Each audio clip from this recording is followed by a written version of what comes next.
Genesis 3. The woman said to the serpent, "We may eat of the fruit of the trees in the garden, but God said, 'You shall not eat of the fruit of the tree that is in the middle of the garden, nor shall you touch it, or you shall die.' But the serpent said to the woman, 'You will not die, for God knows that when you eat of it, your eyes will be opened, and you will be like God, knowing good and evil.' So when the woman saw that the tree was good for food, and that the tree was to be desired to make one wise, she took of its fruit and ate, and she also gave some to her husband, who was with her."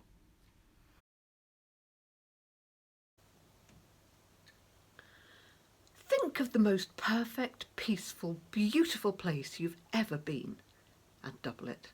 No, triple it.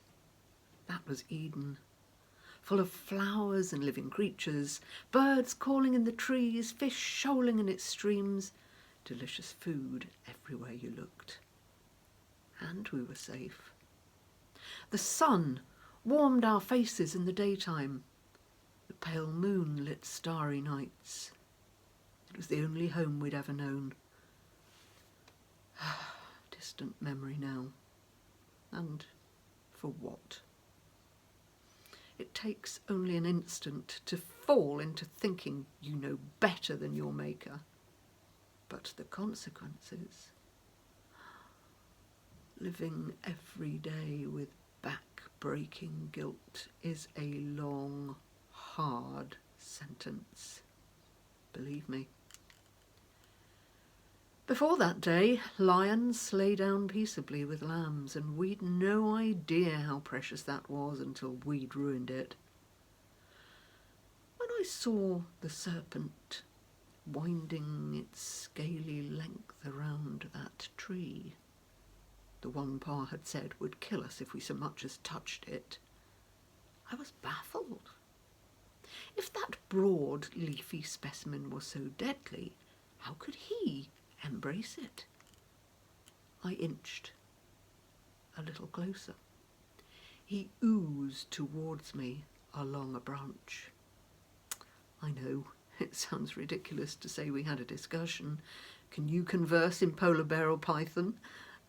But our kind were genuinely in tune with other creatures then, cared for them, truly. Its small head had huge amber eyes. I could see myself in those twin pools. It was strangely hypnotic. "What are you doing there?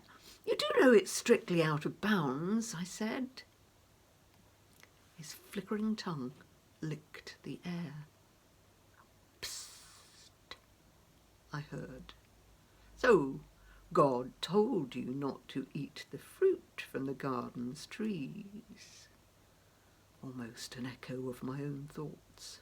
So aloud I parroted back what Pa had said about this one alone, about wanting to keep us safe.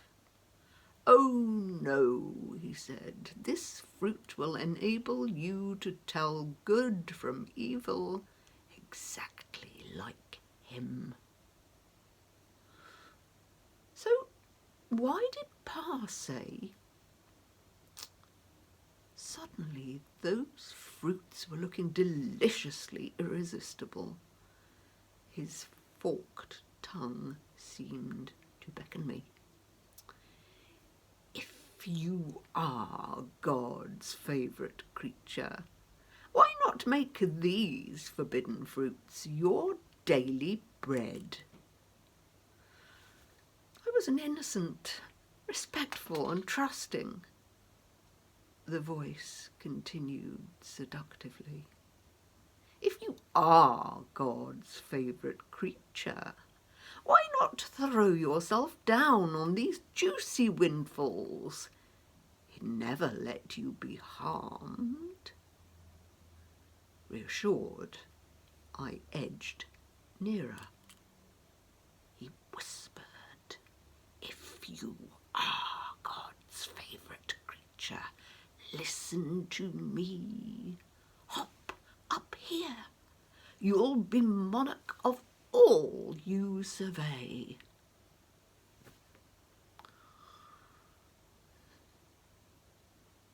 At first bite,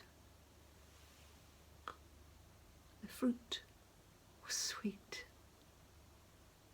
but then came an increasingly bitter aftertaste.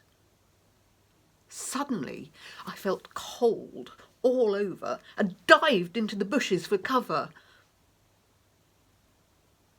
The serpent said, "Really?" Adam asked, wiping his mouth and adjusting his fig leaves. He'd never doubted me before. Everything in the garden had been lovely. But he hadn't hesitated. Those apples did look delicious. And they hadn't killed me, so why not? I'd had to warn him off several times already. You know how men never listen. I might have taken the first bite, but if I'd not kept an eye on him... That same evening, when Pa twigged what we had done, my old man was the first to point the finger. It was her. She made me. Fear and shame coloured his face. Of course, I pointed at the smug reptile in turn, but wasn't that the truth? I could see how things were going to be now. I'd be dubbed the mother of all rebellion. Looking back, I see how Pa had given us freedom as well as life itself. Freedom of thought, speech, action, ours from the very outset, but not without cost. If Pa had given us everything out of pure love and generosity, why hadn't he explained better about the tree? It wasn't the fruit, you see, the leaves or the bark that were poisonous, or even that changed things. It was us choosing to ignore his instructions. We had preferred our own way, listened to our own self-pleasing inner voices. We'd projected their persuasive words onto a third party. We were spoilt. We had to have the one and only thing we had been denied. Regrets? Obviously. In breaking God's heart, we'd also broken our own.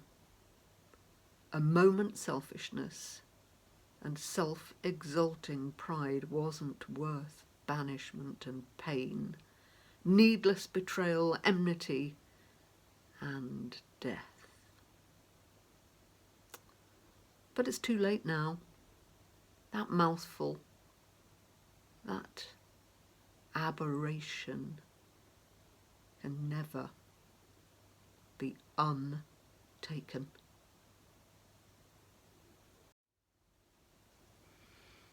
The ancient compilers of the book of Genesis stitched together traditional folk tales, reflecting on the enigma of how everything began.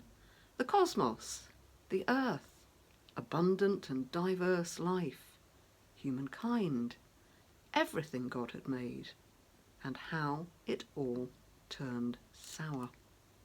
Adam and Eve can't be considered historical characters exactly, but they represent our species' first attempts to relate to the only divine being, the eternal why, the mysterious reason for our existence.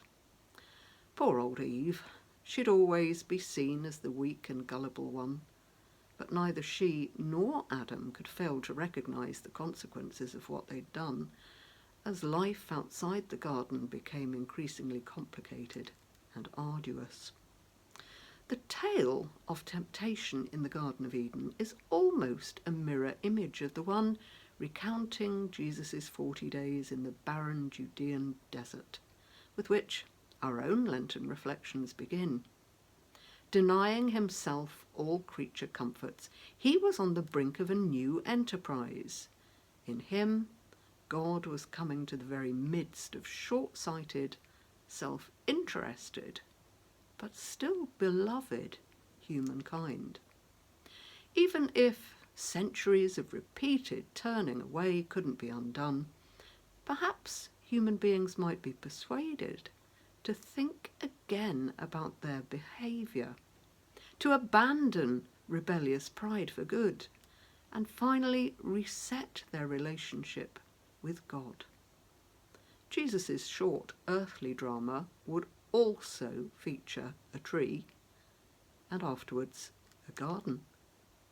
Its strange fruit, an executed person, might appear repulsive, yet this tree was of our own making.